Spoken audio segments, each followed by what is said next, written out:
usisahau kusubscribe, like na kucomment. Kama mnavyofahamu kwamba Wizara ya Mambo ya Ndani ya Nchi inalo jukumu kubwa pamoja na mambo mengine la kulinda usalama wa wananchi na mali zao. Na wizara hii jukumu lake hilo inatekeleza kushirikiana na vyombo vya ulinzi na usalama vilivyoko chini ya Wizara ya Mambo ya Ndani, ikiwemo jeshi letu la polisi. Naomba nichukue nafasi hii kuwapa taarifa wananchi kwamba hali ya usalama wa nchi yetu mpaka sasa ni shwari, inaendelea kuimarika baada ya shida tuliyopata tarehe 29 ya mwezi Oktoba wakati wa uchaguzi, na vurugu zikatokea na hasara nyingi zikatokea, mali zikaharibiwa, watu wakafariki,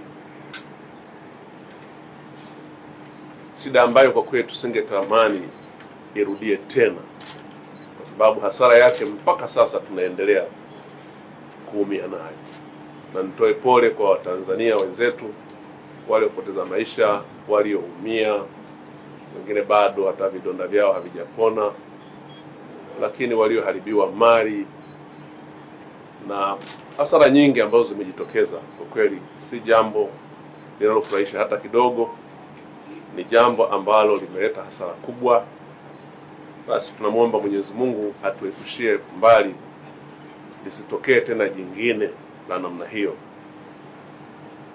Hata hivyo, wakati tunaendelea na kuimarisha hali ya usalama na kwa kazi nzuri inayofanywa na jeshi letu la polisi kwa kushirikiana na vyombo vingine vya ulinzi na usalama, lakini pia wananchi wanatoa ushirikiano wa kutosha kushirikiana na jeshi letu la polisi, lakini viongozi mbalimbali pia wamesikika wakieleza umuhimu kama taifa kulinda amani ya nchi yetu kama jambo na tunu muhimu ya ustawi wa maendeleo mengine.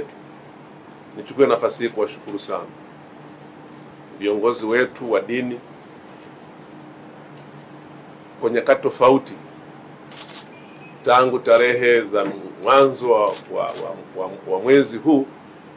Zimetolewa kauli zinazotia moyo, zinazofundisha wananchi na waumini wao juu ya umuhimu wa amani katika taifa. Wamefanya hivyo na katika mahubiri, katika matamasha, katika semina na kutumia majukwaa mbalimbali. Napenda nichukue nafasi hii kuwashukuru bila kuwataja viongozi wote wa dini. Wamefanya kazi nzuri sana kulituliza taifa. Tunawapongeza, tunawashukuru sana kwa niaba ya serikali.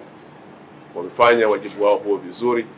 Ni vizuri wananchi tukathamini na kuheshimu mahusia haya ambayo wamewatoa viongozi wetu wa dini, lakini viongozi wetu wa kijamii katika maeneo tofauti tofauti. Ili kwa wa kwanza kupata habari zetu, tafadhali usisahau kusubscribe, like na kucomment.